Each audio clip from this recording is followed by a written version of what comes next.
Scientists have been cataloging the life in one stretch of the Appalachian Mountains since 1998.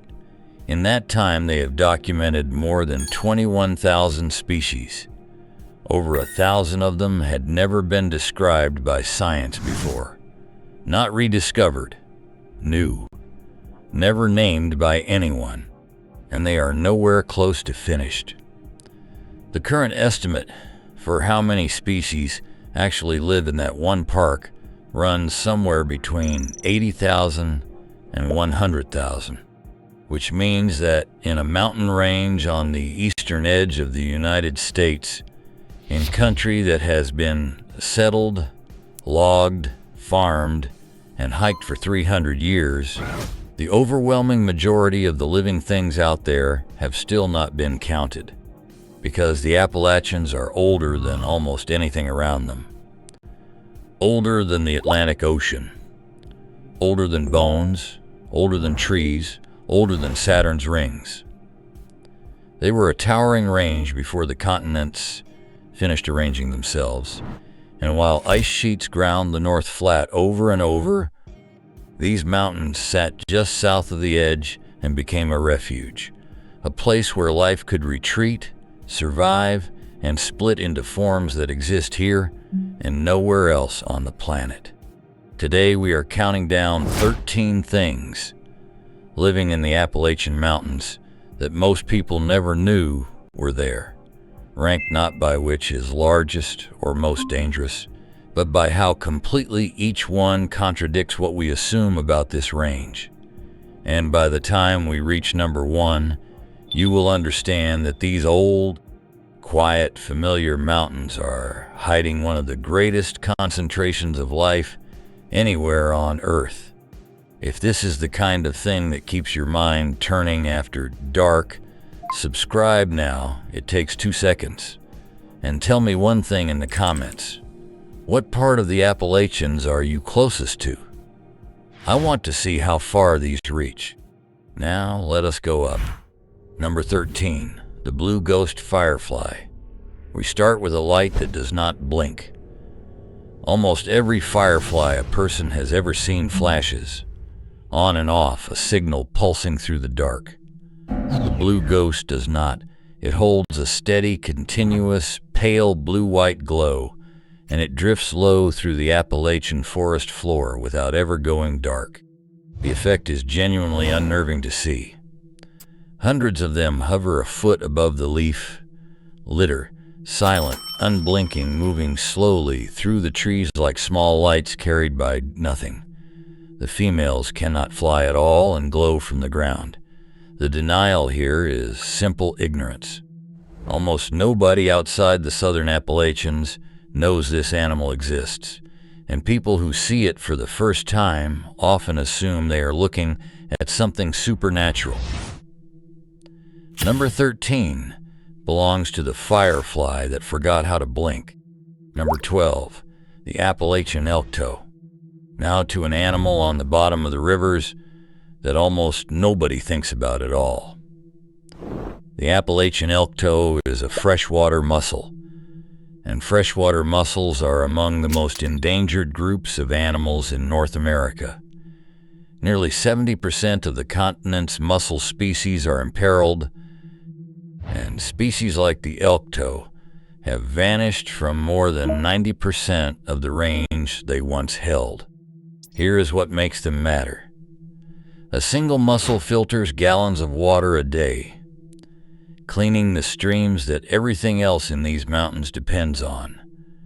And many of them reproduce through an astonishing trick, luring a fish close with a fleshy decoy, then releasing their larvae to clamp onto its gills and ride upstream.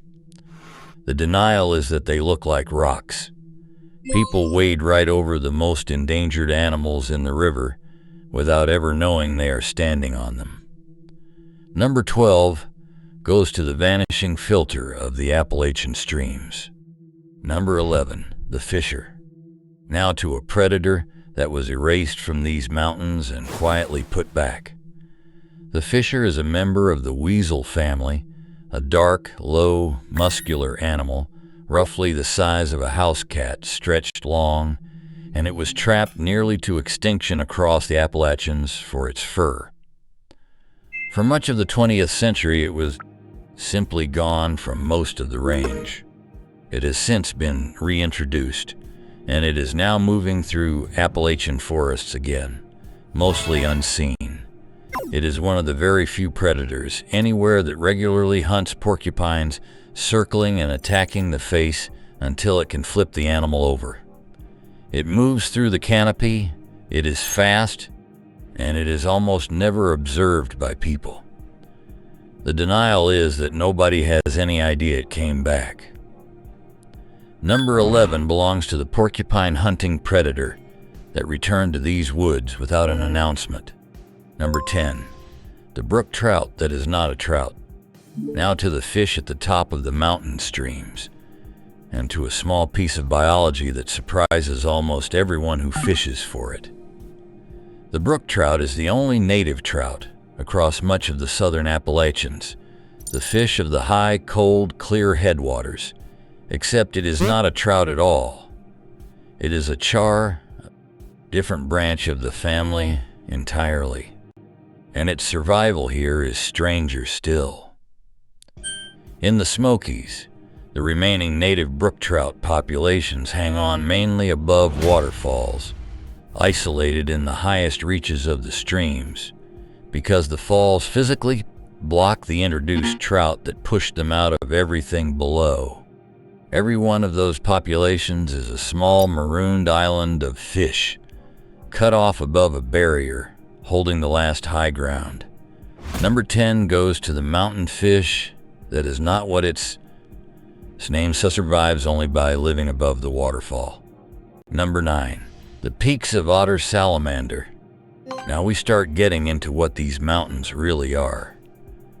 The peaks of otter salamander lives along one stretch of Virginia's Blue Ridge, and its entire global range is roughly 12 miles long. That is the whole distribution of the species. Everywhere else on Earth, it does not exist. And it is not alone in that. Jordan's red-cheeked salamander lives only in the high elevations of the Great Smoky Mountains and nowhere else on the planet. The Berry Cave salamander is found in a single cave system in Tennessee, its entire world fitting inside one hillside. These are not rare animals in the ordinary sense. They are animals with addresses. The denial is that people drive through this landscape seeing generic forest, with no idea they are passing species whose entire existence is measured in miles. Number 9 belongs to the salamanders that live in one place and nowhere else at all. Number 8, the synchronous fireflies. We are right at the halfway mark. And if you are still here, you clearly want to know what these mountains are actually holding, so hit subscribe if you have not yet, because from here it stops being ordinary wildlife. For roughly 2 weeks each year, in late May and early June, thousands of fireflies at Elkmont in the Smokies stop flashing at random and begin flashing together. Not approximately, in unison. Waves of light roll through the dark forest as thousands of males synchronize their flashes, go completely dark for several seconds, then light up together again. It is one of only a handful of places on Earth where this happens, and demand to see it is so high that the park runs a lottery for access. Nobody fully knows why the beetles do it. The denial is that people picture the Smokies as a place of black bears and mountain views, and have no idea that for 2 weeks a year, a stretch of it becomes one of the strangest light displays on the planet. Number 8 goes to the insects that learn to keep time with each other. Number 7, the elk. Now to an animal that was wiped out of these mountains and brought back from 2,000 miles away. Elk once ranged across the southern Appalachians, and they were hunted out so completely that the last of them were seen here in the early 1800s. For nearly 2 centuries, there were no elk in these mountains at all. Then, starting a little over 20 years ago, elk were brought back in from the west and released. They took. Today, a bull elk in the Oconaluftee Valley, or the North Cumberland region, can weigh around 700 pounds, the largest animal in the park. And in autumn, the valleys fill with the sound of bulls bugling, a high, eerie whistle that had not been heard in this landscape since before the Civil War. The denial is that visitors assume the elk were always here. They are a restoration, an animal deliberately returned to a range that had forgotten it. Number 7 belongs to the 700-pound giant that came back after 200 years of silence. Number 6, the black bear density. Now to the animal everyone knows about, with a number almost nobody does. Black bears are the icon of these mountains, and roughly 1,900 of them live within the Great Smoky Mountains National Park. But the fact that matters is not the count. It is the concentration. This is the densest black bear population in all of North America. Not one of the densest, the densest. And they get big here, with males averaging around 250 pounds in summer, and bears in excess of 600 pounds documented in autumn as they load up for winter. The denial is scale. People know there are bears in the Smokies the way they know there is traffic in a city, as a background fact, while walking trails through the highest concentration of black bears on the continent. Number 6 goes to the animal everyone expects, in a density nobody does. Number 5, the eastern hellbender. Now to the animal in the streams that looks like a mistake.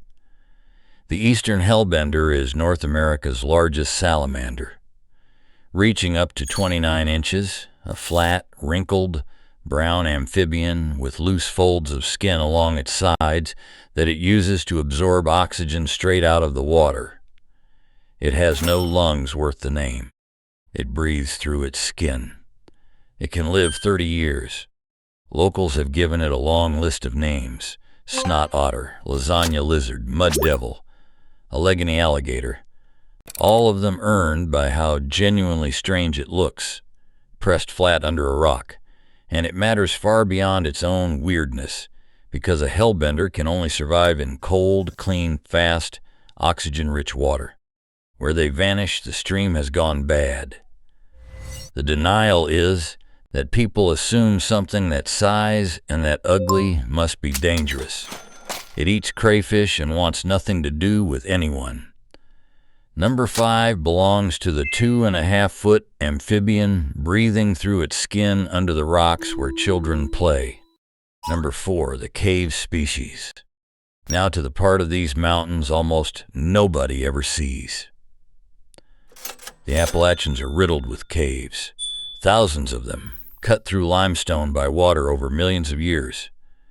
And inside them lives an entire category of animal that has adapted to permanent, total darkness. These are creatures that have lost their eyes altogether, and often their pigment going pale or fully translucent, blind cavefish. Eyeless cave spiders, part of a spider fauna in this range that exceeds 460 species. Cave salamanders whose entire world is one hillside. Many of these species are found in a single cave system, and nowhere else, which makes them some of the most narrowly distributed animals on the continent. The denial is that this happens directly beneath ground people farm and drive across. Number 4 goes to the eyeless animals living in the dark under the Appalachians. Number 3, the salamander capital of the world. Now to the fact that defines this range biologically. The Great Smoky Mountains are known as the salamander capital of the world, and it is not a tourism slogan.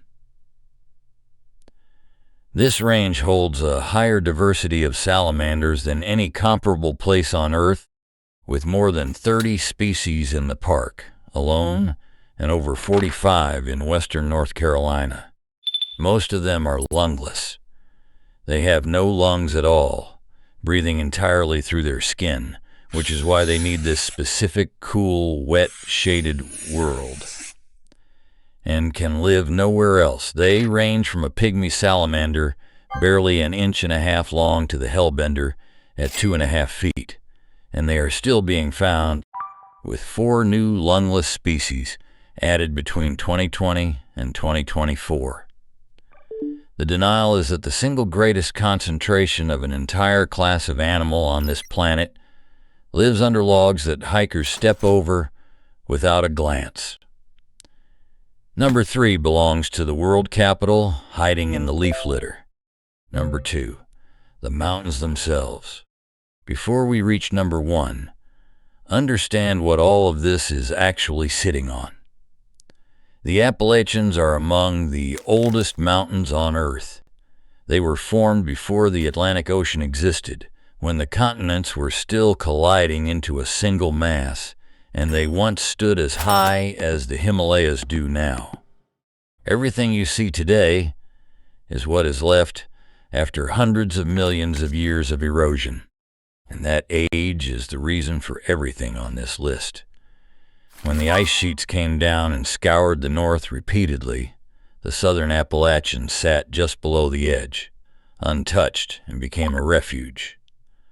Life fled south into these ridges and hollows and survived there, and then cut off in separate valleys and separate elevations for millions of years, split apart into species that exist in one cove and nowhere else. The mountains are not just where these animals live. They are the machine that made them. Number 2 belongs to the ancient range that acted as a lifeboat and then a laboratory.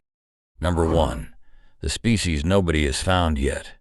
Stay with me, because this is the honest answer, and it is the number from the opening. In one park in these mountains, scientists have cataloged more than 21,000 species since 1998, and more than 1,000 of those were entirely new to science. Not rare, not overlooked in a museum drawer. Unknown. And the estimate of what actually lives there runs to 80 or 100,000 species, which means that after nearly 3 decades of dedicated searching, the majority of the living things in these mountains have still never been described by anyone. Think about where that is.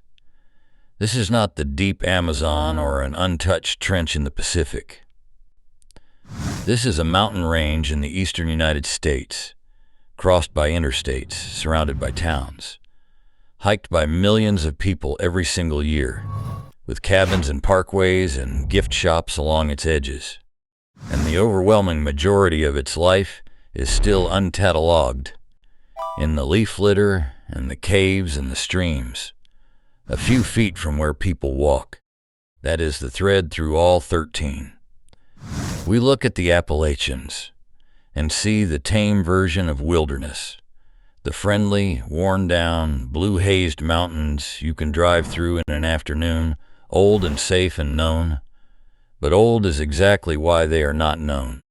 These ridges have had more time to make life than almost anywhere else on this continent, and they used it quietly in 10,000 separate hollows, producing salamanders that live in 12 miles of forest and beetles nobody has named, and fireflies that keep time together for 2 weeks a year.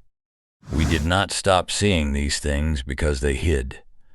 They are under the log at the edge of the trail, in the stream beside the parking area, in the dark under the ridge, and looking properly would mean admitting that the most familiar mountains in America are still, in the most literal scientific sense, unexplored. So the next time you are standing in the Appalachians, remember that the quiet you feel there is not emptiness. It is the sound of 100,000 species you have never heard of, getting on with it. If this is the kind of thing that keeps your mind turning after dark, subscribe, and stay with the channel. And tell me in the comments, which of these did you have no idea was in these mountains?